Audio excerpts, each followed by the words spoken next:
You wouldn't want to write her as a friend. We're good liars.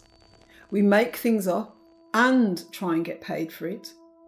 We're grandiose. We think we've got something wise to say about the world. We want to be heard. We're always in our own heads, and if we're not in our heads, then we're in yours. We watch you, listen too closely, scribble down a turn of phrase or a turn of ankle, a mannerism, a way of blinking, a twitch. And when we've finished watching you, we want to be left alone, to dream, to create the perfect murder, the clever theft, to stow away, live another life, have adventures far from home. And then we emerge blinking into the daylight and it starts all over again. And we're selfish. Writing becomes an affair, becomes our secret lover. We yearn to be with it, sneak off for a 5-minute tryst. It becomes our north. Whatever we're doing, you watch as our eyes glaze over and we drift off, daydreaming about the next time and the next time and the next time. Nothing compares. I started writing when I thought I had the time.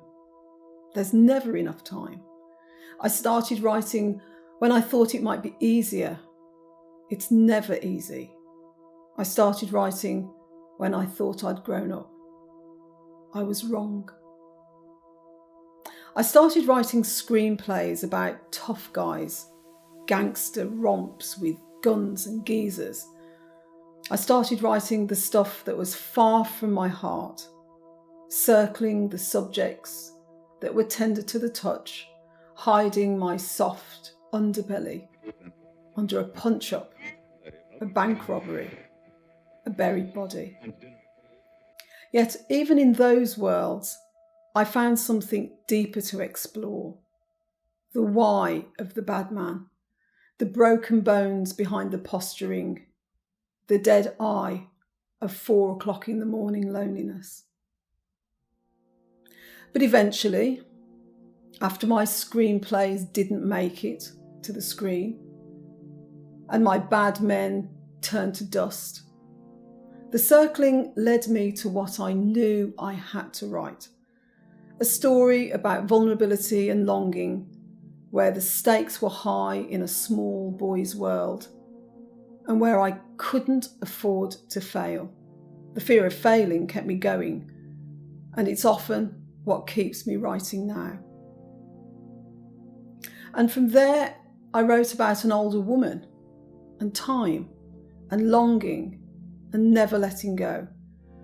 About finding yourself in the most unlikely of places, and then screenplays and essays and short stories and the short story that turns on a moment that can last a lifetime.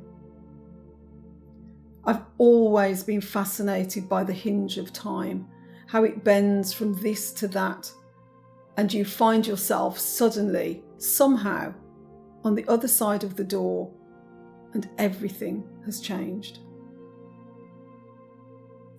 I write now because I find it easier than not writing. Not writing is like being forever at a party. The guests are lovely, the food is wonderful, beautiful wine, comfortable sofa, excellent music. You laugh and chat and pour another drink. Yes, it's all great. But after a few hours, you just want to go home, strip off the party dress, kick off the stilettos and loosen your belt. You want to climb into the big jumper and pyjama trousers and wipe off the lipstick. And when you look in the bathroom mirror, why, there you are. That's the real you, the real me. That's what writing is like, being the real me. And what kind of a contradiction is that? By writing the unreal, the made up, the invented, I can find myself. I feel authentic and true, in touch with who I am. A psychiatrist would have a field day. It makes you wonder if you would write without the plaudits and the success. It makes you wonder if you would write on a desert island with no expectation that anyone would ever find your words and read them. If, straight after writing, you had to burn your words to stay warm. I think I would. I think I would because success isn't the prize and the publication, though it's lovely and all that, and it really does make you feel that you've achieved something. But success is also, and more importantly, getting that feeling that's in your head, the scene that's in your head, the truth of something, to bend and succumb to the medium of words. It's feelings made into words. What does it feel like to watch your lover kiss someone else? Can I get that down on paper? Can I get someone who's never watched their lover kiss someone else to feel it? Get the kick in the gut, to cry on the bus and know the truth of it? What does it feel like to get the news that you have only a week to live? Can I find the words that makes it so real that someone else checks their body for lumps, books a doctor's appointment, makes a will? Can I do that? Do I have the words to make you cry? Can I make you check the lock on the door in case the bogeyman comes? Can I make you laugh? I said writers aren't very nice. That's another thing we do. Manipulate, play with your feelings, shatter your heart. If I can move you to tears and laughter and worry and fright, then that is success. And it's what keeps me writing even when the going gets tough. And it's often tough, no matter how well I appear to do. What keeps me writing is that feeling of having got it right, and also that I might be able to help other writers or would-be writers think they can get it right too. The best singers aren't in the charts. They're chanting a prayer in a mosque in Bradford. The best footballers are probably kicking a can in the slums of Rio. The best painter is decorating his mother's front room in Swindon. The best person at anything might lack opportunity, faith in themselves, training, know-how, a helping hand, an open door. The best storytellers might never write, or maybe they can't write. They might look at the writing world and think, that's not for me. I don't belong. I could never do it. Who would read it?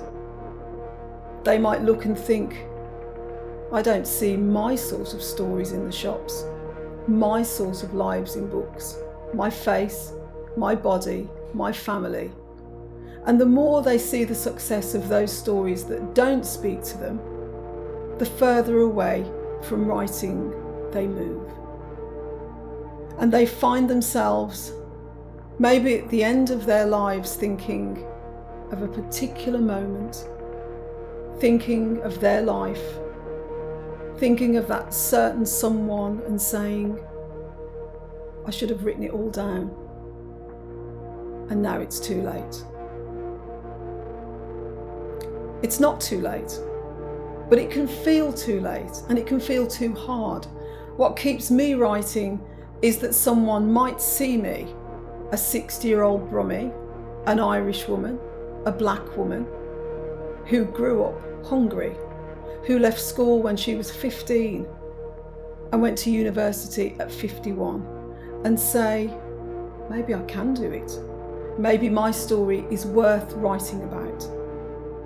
History, they say, is written by the victors, by the winners, by the people with the pen. One day, all of this will be history, and I wonder what stories will be there for the future people to read. Will they be able to read about the small stories in the big tower blocks, about the strange stories in the tied cottage?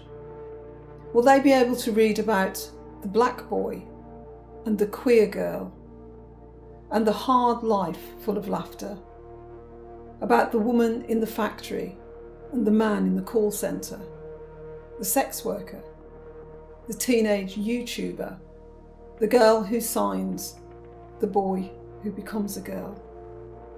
The future will be the poorer without these stories, and we are the poorer without them right now.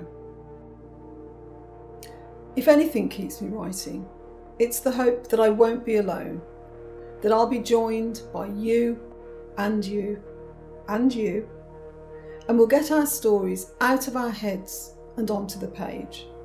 That when people look back, and when people look now, they will see that we all had the pen. We all had the chance to be winners.